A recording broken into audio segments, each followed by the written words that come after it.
السلام علیکم ورحمۃ اللہ۔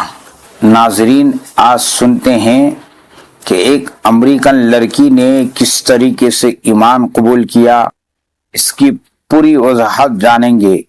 حضرت مولانا خلیل الرحمن سجاد نعمانی صاحب دامت برکاتہم کی زبانی کہ حضرت کے ساتھ کیا واقعہ پیش آیا کہ ایک امریکن لڑکی نے اسلام قبول کرنے پر مجبور ہو گیا۔ حضرت پوری ہسٹری سنا رہے ہیں، پورا واقعہ سنا رہے ہیں کہ کس طریقے سے لڑکی نے ایمان کو قبول کیا۔ چلیے حضرت مولانا کی زبانی سماعت فرمائیے، سنتے ہیں۔ جب تک ویڈیو کو لائک کر دیجئے، اس کے متعلق آپ کچھ کہنا چاہتے ہیں تو کمنٹ باکس میں کمنٹ کیجئے، اور چینل پر نئے ہیں تو سبسکرائب کر دیجئے۔ پھر ملتے ہیں اگلے ویڈیو کے ساتھ۔ السلام علیکم ورحمۃ اللہ۔ اسلام کا جز، حیا اسلام کا جز۔ اللہ اکبر۔ یہ حیا اور حجاب ایک زیور ہے، زیور۔ میں ایک بار دلی سے امریکن ایئر ویز کے جہاز پہ سوار ہوا، سخت بیمار حالت میں تھا، بخار تھا مجھے بہت تیز۔ 3 بجے رات کو فلائٹ میں پہنچا، اس ارادے کے ساتھ کہ میں فوراً آرام کروں گا، لیکن اللہ کو کچھ اور منظور تھا۔ مجھے جو سیٹ ملی جہاز میں، اس میں بغل کی سیٹ پر ایک سردار جی، ایک سکھ بھائی جو فرینکفرٹ سے آ رہے تھے اسی فلائٹ سے، اور ان کے آس پاس کی سیٹیں خالی تھیں، تو وہ تو شاید خوب سو چکے ہوں گے، اور وہ ایک کمپنی کی تلاش میں تھے کہ کوئی آئے میرے پاس سیٹ پر بیٹھے گا تو میں اس سے باتیں کروں گا۔ تو وہ سردار جی جو تھے، انہوں نے فوراً بات چیت چھڑی راجنیتک حالات پر۔ تو میں نے ان سے موضوع گفتگو کو بدل کر اسلام پر گفتگو شروع کر دی، اس طرح کہ شاید وہ شروع میں فیل نہ کریں، لیکن تھوڑی دیر کے بعد انہوں نے لمبی لمبی جمائیاں لینی شروع کر دی۔ اس کا مطلب یہ تھا کہ وہ بور ہو رہے ہیں اور he not interested at all, یہ اسلام کے بارے میں سننا نہیں چاہتے۔ لیکن میں بھی بولے چلا گیا۔ مارکیٹنگ کرنے والے کو تو یہ سکھایا جاتا ہے، لیکن اللہ کو کیا منظور تھا؟ سامنے کے سیٹ پر ایئر ہوسٹس بیٹھی تھی، رات کا وقت تھا، کوئی سروس کا وقت نہیں تھا۔ اس نے پیسنجرز کو ویلکم کیا، اپنی سیٹ پر بٹھایا، جہاز ٹیک آف کر گیا تو وہی بیٹھ گئی۔ جب اسلام پر میں سردار جی سے اپنے نیبر سے بات کر رہا تھا تو اس لڑکی نے، امریکن لڑکی نے پلٹ کر میری طرف دیکھا اور کہا، sir I think that you are talking about Islam. میں نے کہا ہاں، اسلام کے بارے میں ہم لوگ بات کر رہے ہیں۔ تو اس نے کہا، can I participate in your conversation? میں بھی کچھ بات کر سکتی ہوں؟ میں نے کہا شور، وائی ناٹ۔ تو اس نے کہا کہ میں اسلام کے بارے میں 1 سال سے غور کر رہی ہوں، اب غور کرو، سوچو اندر ہو کیا رہا ہے دنیا میں۔ میں کچھ پڑھ بھی رہی ہوں اسلام کے بارے میں، اور آئی لو، بہت سی چیزیں مجھے پسند ہیں، بٹ کچھ کوشچنس ہیں جو مجھے بے چین کرتے ہیں۔ تو میں آپ سے پوچھوں؟ میں نے کہا پوچھ۔ میں اس وقت اسٹوڈنٹ تھا اسلام یونیورسٹی آف مدینہ میں، تو اس نے مجھ سے پردے کے بارے میں پڑھا۔ اس نے کہا کہ میری سمجھ میں نہیں آتا کہ یہ 50% پاپولیشن کو آپ کنفائن کر دیتے ہیں behind 4 walls، تو انسانی ڈیولپمنٹ میں یہ بہت بڑی رکاوٹ نہیں ہے؟ تو میرا ایک مزاج ہے، مجھے میرے بزرگوں نے یہ سکھایا کہ جب تم سے کوئی سوال کرے تو تم اس وقت اللہ کی طرف متوجہ ہو کر چپ کے دعا کرنا، سوال بھی سنتے رہنا، اور دعا یہ مانگنا کہ اللہ اس کا جو سب سے اچھا جواب ہو وہ آپ میرے دل میں اتار دیجئے، میں تو کچھ جانتا نہیں ہوں۔ سبحانک لا علم لنا الا ما علمتنا انک انت العلیم الحکیم۔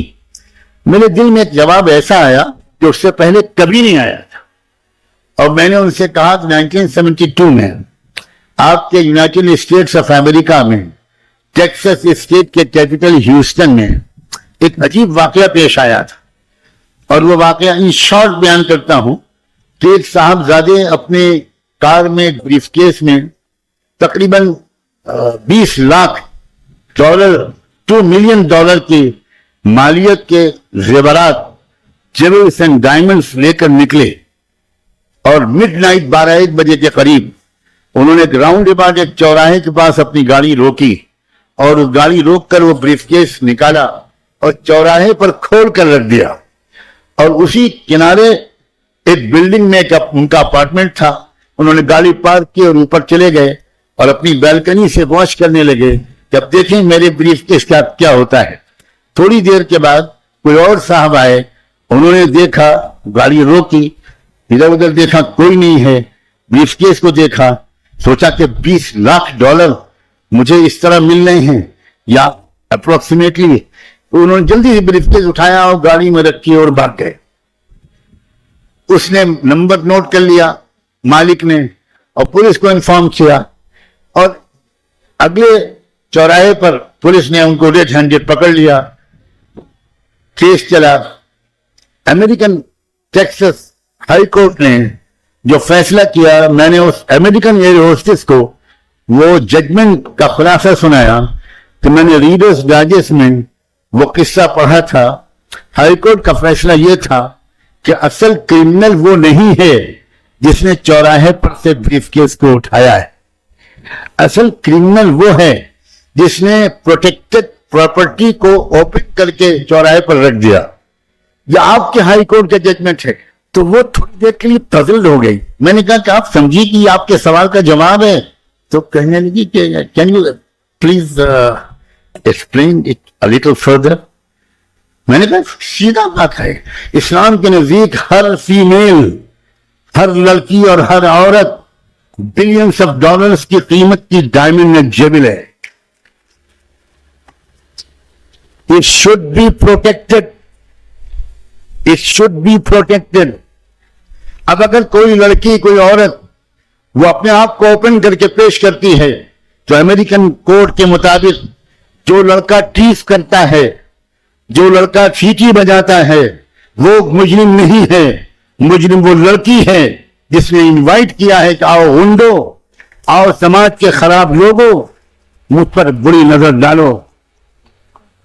میری پردہ-نشین باحیا اور باحجاب بچیوں, جانتی ہو ایک اسلام کے قانون کی تشریح کا کیا جادوئی اثر ہوا. رونے لگی وہ, اور وہ کہنے لگی کہ اب کراچی ایئرپورٹ آ رہا ہے, میں تو اب آپ تو اتر جائیں گے, آپ کو یہاں سے فلائٹ چینج کرنی ہے. اب میرے پاس تو 4-5 سوال اور بھی ہیں. آپ کے اس سوال نے تو مجھے مسمرائز کر دیا آپ کے جواب نے. میں بالکل مطمئن ہوں کہ پردے کے بارے میں. But what about my other questions? میں نے کہا دیکھو میں ایک اسٹوڈنٹ ہوں, میرے پاس اپنا کوئی فون بھی نہیں ہے. میں ہاسٹل کے چیف وارڈن کے آفس کا نمبر دیتا ہوں, آپ مہینے میں 1-2 بار مجھے کال کرنا, اگر میں مل سکوں گا تو ملوں گا, جواب دوں گا. اور اگلے 7 مہینے تک وہ مجھے ہر مہینے 1-2 سوال کرتی رہی, اور میں اپنی علم کے مطابق جواب دینے کی کوشش کرتا رہا. اور چونکہ میں مدینے میں تھا تو جواب دینے سے زیادہ میں مسجد نبوی میں اس کے لیے ہدایت کی دعا کرتا تھا. 27 رمضان کی تاریخی رات تھی, وہاں رات تھی اور مدینے میں دن تھا, جمعے کا دن تھا. اس نے مجھے فون کیا, اس نے کہا مولانا میں نے اس وقت کوئی سوال کرنے کے لیے فون نہیں کیا ہے. I want to give you a very happy news. Right now میں شکاگو کی اسلامک سینٹر میں بیٹھی ہوں اور میں نے ابھی محمد مصطفیٰ کا دامن تھاما ہے.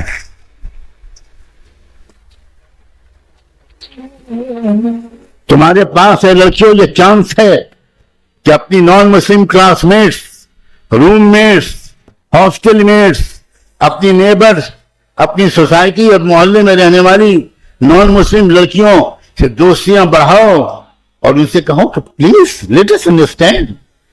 ہم لوگ پڑھے لکھے لوگ ہیں بھائی, ہم لوگوں کو ایک آپس میں ڈیبیٹ کرنا چاہیے, ایکسچینج آف نالج کرنا چاہیے. ہم لوگ لڑکے ہو رہے ہیں, وی آر سیولائزڈ پیپل. آئیے ہم لوگ بات کریں. آپ سمجھیے ہمارے حجاب کو, آپ سمجھیے ہمارے پردے کو. میں اس گھر میں رہتا ہوں, یہاں میری بیٹی بھی موجود ہے, میری بہو بھی موجود ہے. وہ پورا گھر نان مسلم سوسائٹی کا ہے. 99% لیبرز ہندو ہیں اور اپر کاسٹ کے ہیں. اور میں اپنی بیٹی اور بہو کے سامنے یہ بات کہہ رہا ہوں کہ وہاں کی پڑوس کی ہماری نان مسلم لڑکیاں, برہمن گھرانوں کی لڑکیاں, وہ ان بچیوں سے آتی ہیں اور کہتی ہیں ہمارے سر پہ اسکارف باندھ دیجئے, آپ لوگ بڑی سندر لگتی. یہ سندرتا محمد مصطفیٰ کی سنت کی ہے، یہ خوبصورتی ملت ابراہیمی اور شریعت محمدی کا حسن ہے، اور اس سے تمہارے دلوں کو سکون رہے گا، اس سے تمہارے دامن پاکیزہ رہیں گے،